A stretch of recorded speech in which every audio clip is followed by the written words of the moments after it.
പ്രിയപ്പെട്ടവരെ, സൗദി അറേബ്യയിലെ അറാംകോയാണ് ഇപ്പോൾ ഇങ്ങനെ കത്തിക്കൊണ്ടിരിക്കുന്നത്. മണിക്കൂറുകൾക്ക് മുമ്പ് ഹൂത്തികൾ നടത്തിയ ആക്രമണത്തിലാണ് ഇങ്ങനെ ഒരു സംഭവം ഉണ്ടായിരിക്കുന്നത്.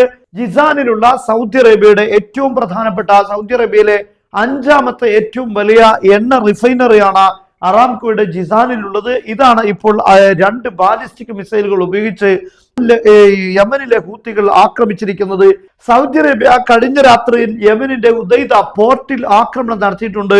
ഇതിന് പകരമായാണ് ഇങ്ങനെ ഒരു ആക്രമണം നടത്തിയിരിക്കുന്നത്. ഹൂത്തികൾ പറയുന്നത് പോർട്ടുകൾക്ക് പകരം പോർട്ട്, എയർപോർട്ടുകൾക്ക് പകരം എയർപോർട്ട് എന്നാണ്.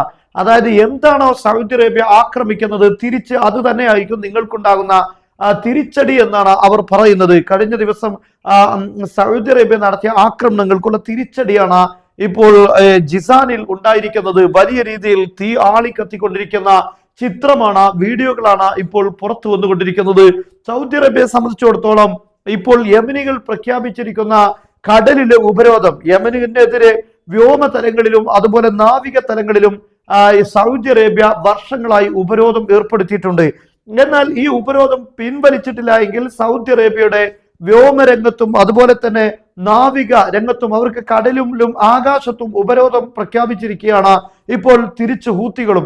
എന്നാൽ ഹൂത്തികളുടെ ഈ ഉപരോധത്തിന് നേരിട്ടാലും നേരിട്ടിട്ടില്ല എങ്കിലും സൗദി അറേബ്യ വലിയ ദുരന്തം അനുഭവിക്കേണ്ടി വരികയാണ്.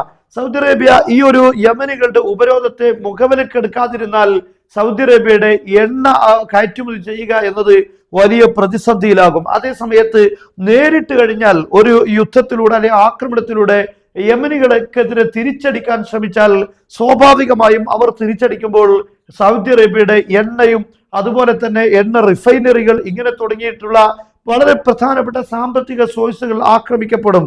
ഇങ്ങനെ ആക്രമിച്ചാലും ആക്രമിച്ചിട്ടില്ലെങ്കിലും വലിയ രൂപത്തിലുള്ള വില നൽകേണ്ട സാഹചര്യമാണ് ഇപ്പോൾ സൗദി അറേബ്യക്ക് ഹൂത്തികളുടെ മുന്നിൽ ഉണ്ടായിരിക്കുന്നത്. ഇനി സൗദി അറേബ്യ തന്നെ യമനിയുടെ ഹൂത്തികൾക്കെതിരെയുള്ള സൗദി അറേബ്യയുടെ ഉപരോധം നീക്കിക്കഴിഞ്ഞാൽ അതിലേറെ വലിയ ഗുരുതരമായ പ്രത്യാഘാതമാണ് ഉണ്ടാകുന്നത്. ഇറാനിൽ നിന്നും കടൽ വഴിയും അതുപോലെ തന്നെ വ്യോമ മേഖല വഴിയും ഹൂത്തികൾക്ക് ആയുധങ്ങൾ ധാരാളം എത്തും. അതും സൗദി അറേബ്യക്ക് വലിയ രൂപത്തിലുള്ള പ്രതിസന്ധി ഉണ്ടാക്കും. എന്തായിരുന്നാലും ഈ 3 തീരുമാനങ്ങളിൽ ഒന്ന് മാത്രമേ സൗദിക്ക് എടുക്കാൻ കഴിയൂ. പക്ഷെ ഈ ഏത് തീരുമാനമെടുത്താലും സൗദി അറേബ്യ തീ കൊണ്ട് തലചൊറിയുന്ന സാഹചര്യത്തിലാണ് ഉള്ളത്. എന്തായിരുന്നാലും വലിയ ദുരന്തപൂർണമായ സാഹചര്യമാണ് ഇപ്പോഴുണ്ടാകുന്നത്. എന്നാൽ പാകിസ്ഥാനും സൗദി അറേബ്യയും തമ്മിലുള്ള ഉടമ്പടി ഒരു രാഷ്ട്രത്തെ ആക്രമിച്ചാൽ അത് മറ്റേ രാഷ്ട്രത്തെയും ആക്രമിക്കുന്നതായി കണക്കുകൂട്ടും എന്നതാണ്. എന്നാൽ ഈ സൗദി അറേബ്യക്ക് നേരെ ഇപ്പോഴുണ്ടായിരിക്കുന്ന ഇറാനിൽ നിന്നും അതുപോലെ ഹൂത്തികളിൽ നിന്നും എല്ലാം ഉണ്ടായ ആക്രമണങ്ങളിൽ പാകിസ്ഥാൻ ഇതുവരെ ഒന്നും ചെയ്തിട്ടില്ല. ആ ഉടമ്പടികളുടെ ഫലമെന്ന നിലയിൽ സൗദി അറേബ്യയെ സംബന്ധിച്ചിടത്തോളം ഈ ഒരു ഘട്ടത്തിൽ അങ്ങനെയുള്ള ഒരു ഗുണങ്ങളും ഈ ഒരു കരാറിലൂടെ ലഭിച്ചിട്ടില്ല എന്നത് വസ്തുതയാണ്.